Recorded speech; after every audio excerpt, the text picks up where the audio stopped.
More than 1800 years ago, the most powerful man in the known world sat alone beneath the Roman night sky. His name was Marcus Aurelius. He commanded vast armies, ruled over millions of people, and carried responsibilities that few human beings have ever known. Yet despite all of that power, he wrestled with the very same thoughts that visit us today. Questions about the future, fear of failure, the uncertainty of tomorrow. History often remembers Marcus Aurelius as an emperor, but perhaps he should be remembered as a student, a man who spent his life studying his own mind. Unlike many rulers, he did not write his thoughts for fame. He never intended anyone else to read them. His private journal, written simply to remind himself how to live, would eventually become one of history's greatest philosophical works. Today, we know it as Meditations. Within these pages, Marcus returned to one lesson again and again. The future exists only in imagination. This very moment is where life truly unfolds. Imagine standing beside him, inside the quiet walls of an ancient Roman palace. Outside, the city never sleeps. Torches flicker along stone streets. Soldiers patrol beneath marble arches. Somewhere in the distance, a fountain echoes softly into the night. Tomorrow, Marcus may receive news of another war, another rebellion, another plague, another difficult decision. Yet none of those things exist tonight. Only possibility, only imagination. He understood something remarkable. Our minds have a habit of borrowing pain from days that have not yet arrived. We replay conversations before they happen. We predict failure before we've even taken the first step. We imagine disasters that never come to pass. Marcus asked himself a simple question. If I suffer now for something that has not happened, have I not doubled my suffering? It is a question worth carrying. How many peaceful evenings have disappeared beneath worries that never became reality? How many quiet mornings have been stolen by fears that belonged only to the imagination? The mind is incredibly creative. It can build entire worlds without a single stone. It can invent victories and tragedies alike. But Marcus believed wisdom begins when we recognize the difference between what is happening and what we merely fear could happen. The Roman Empire stretched farther than almost anyone could travel.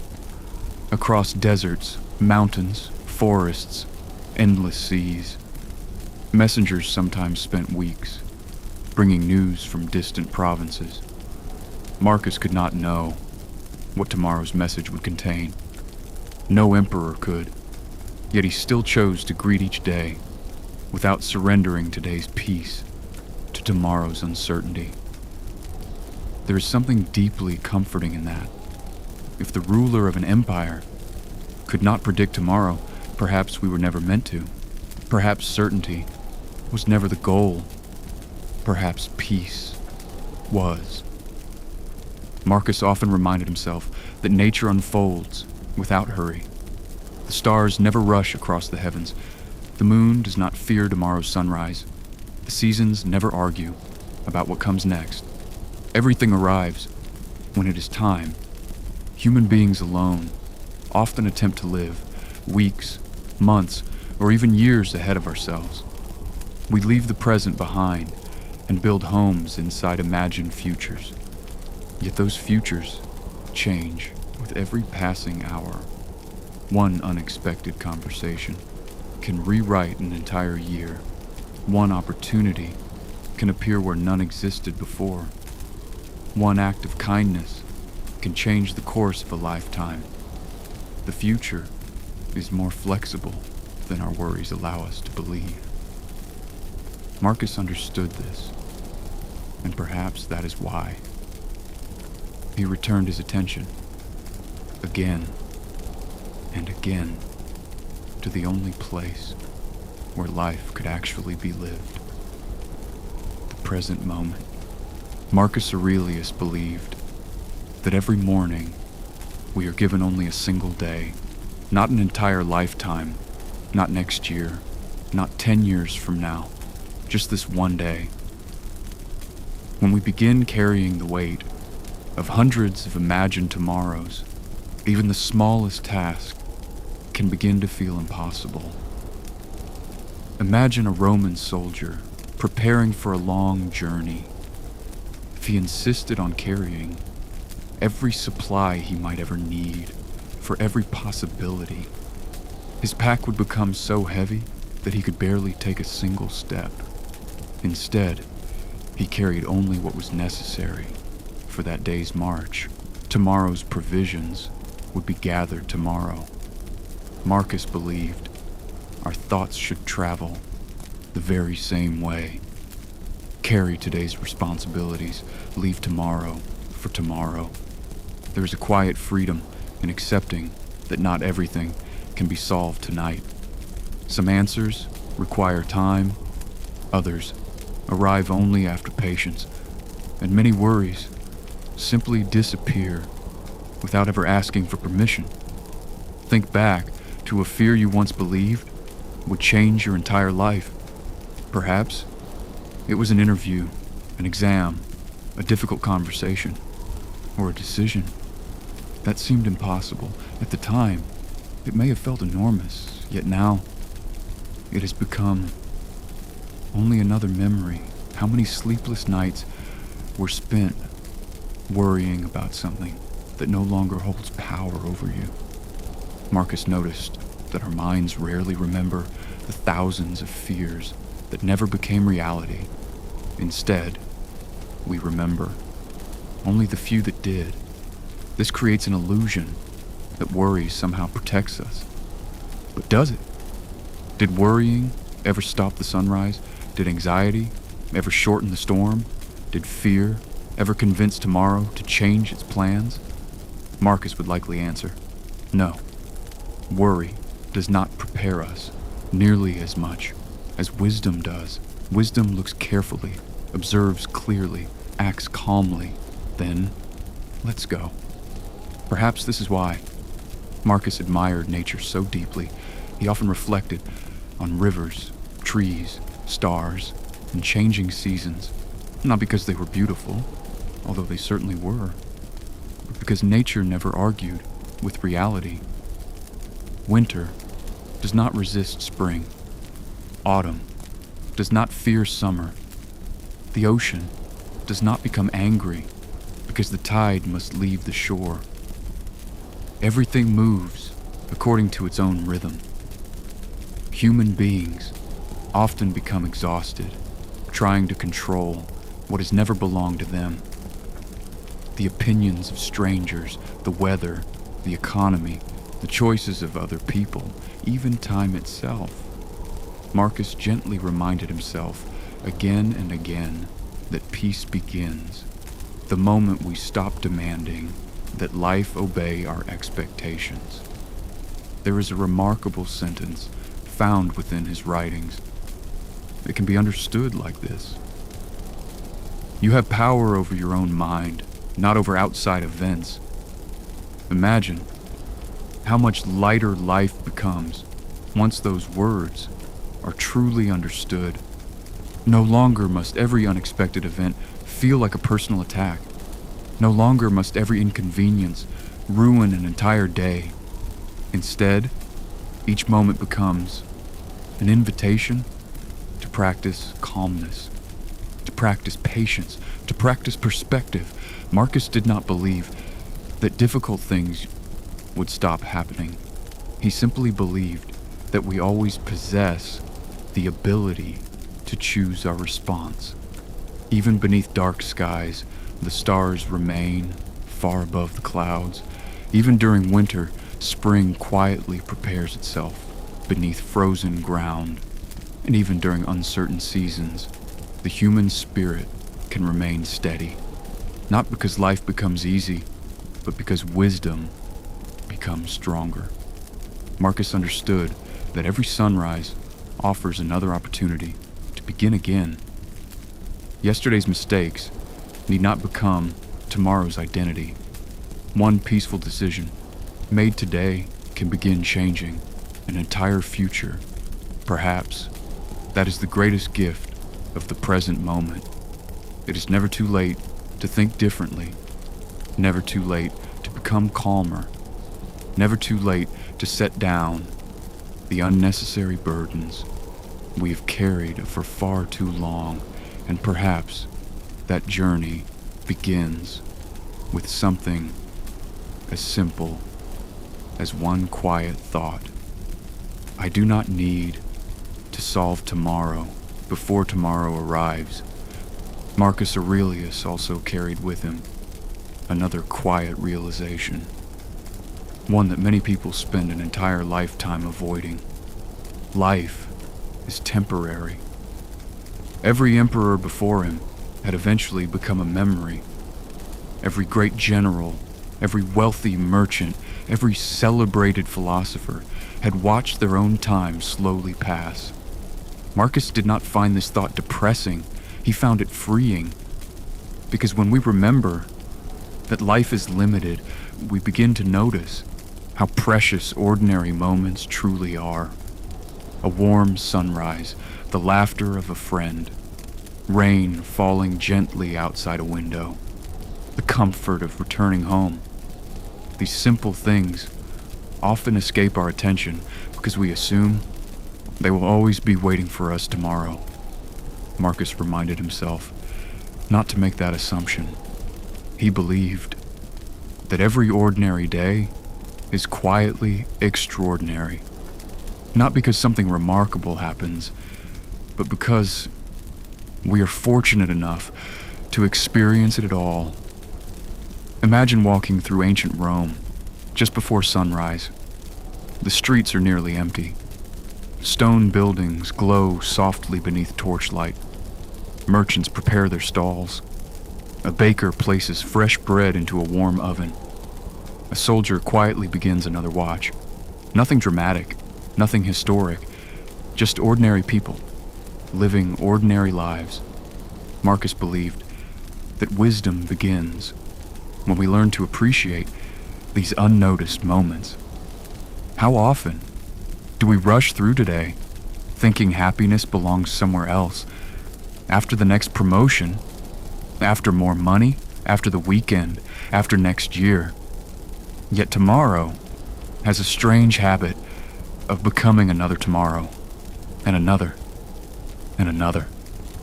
Marcus gently asked himself, if not now, then when? There will always be another goal, another challenge, another mountain to climb. But peace does not wait at the top of every mountain. Sometimes it is already sitting quietly beside us, waiting only to be noticed. This is why Marcus admired people who performed even the smallest tasks with care.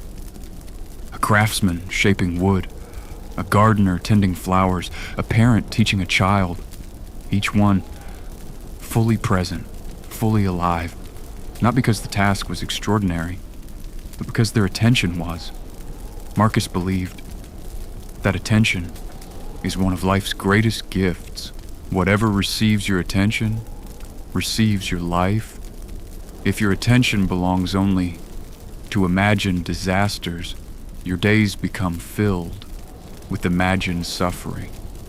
If your attention returns to what is real, to this breath, this hour, this conversation, life becomes lighter. Not because the world has changed, but because your way of seeing it has. Marcus often reflected that we are shaped not by events themselves, but by the stories we tell ourselves about those events. A delayed journey becomes an opportunity for patience. A difficult conversation becomes an opportunity for understanding. A challenge becomes an opportunity to grow stronger. This did not mean pretending everything was easy. It meant remembering that perspective, and it is a choice, Even now, centuries later, his words continue to travel across time. Not because he claimed to possess every answer, but because he asked the right questions. Questions that remain just as meaningful beneath today's night sky as they were beneath the stars of ancient Rome. Perhaps that is why his writings still endure. They remind us that while the world changes, the human heart changes very little. We still hope, we still fear, we still dream, we still worry, and we still search for peace. Marcus believed that peace was never something waiting at the end of life. It is something we practice, one quiet moment at a time. There is one final lesson Marcus Aurelius returned to again and again. Not because it was easy, but because it changed the way he looked at every day. He reminded himself that everything in life belongs to nature. The seasons change, the rivers continue flowing, the stars slowly cross the night sky, flowers bloom, then quietly return to the earth. Nothing remains exactly as it is. And somehow, that is precisely what makes life beautiful. Marcus never wished for time to stop. He wished only to meet each passing moment with gratitude. He understood that every chapter must eventually become a memory. Every conversation will one day be spoken for the last time. Every sunset will eventually fade into night, not to make us fearful, but to remind us to notice them while they are here. How often do we rush through ordinary moments without realizing they may someday become our favorite memories? Quiet evening, rain tapping softly against the window, a peaceful walk, a shared laugh, the comfort of simply being home. Marcus believed these moments were never ordinary. They were life itself. The future will always remain uncertain. The past can never be changed. Yet between those two endless horizons, there exists this moment, this breath, this quiet evening, this chance to simply exist. Perhaps that is enough. Marcus often reflected that kindness costs us very little, yet its effects can travel farther than we ever realize. A patient word, a forgiving heart, a small act of understanding. These things continue long after we are gone. Empires rise, empires fall, marble temples become ruins, names slowly disappear into history. Yet goodness has a remarkable way of surviving, not in monuments, but in people. Perhaps that is the greatest legacy any of us can leave behind. Not wealth, not power, not recognition, but peace. Peace within ourselves, and peace we quietly offer to those around us. Marcus Aurelius spent much of his life preparing for battles, making impossible decisions, leading an empire through uncertain times. Yet after all those years, the words that continue to echo are not about victory. They are about character, humility, patience, gratitude, presence. Perhaps that is the quiet wisdom he hoped future generations might discover for themselves, not by reading faster, not by searching harder, but by living a little more gently. So as the night continues, when the world grows quieter, remember this: tomorrow will arrive, whether we worry or not. The sun will rise again. The birds will greet the morning. Life will continue, as it always has. There is no need to carry tomorrow's burdens through tonight. Marcus understood that peace was never hidden inside the future. It has always been waiting inside this moment, and perhaps that is where we leave him. Not upon a battlefield, not seated upon a throne, but beneath the quiet night sky, writing simple reminders to himself, reminders that have somehow traveled across nearly 2,000 years to find us here tonight. Thank you for sharing this quiet journey. Until next time, may your thoughts become lighter, your heart become calmer, and your nights filled with peace. Good night.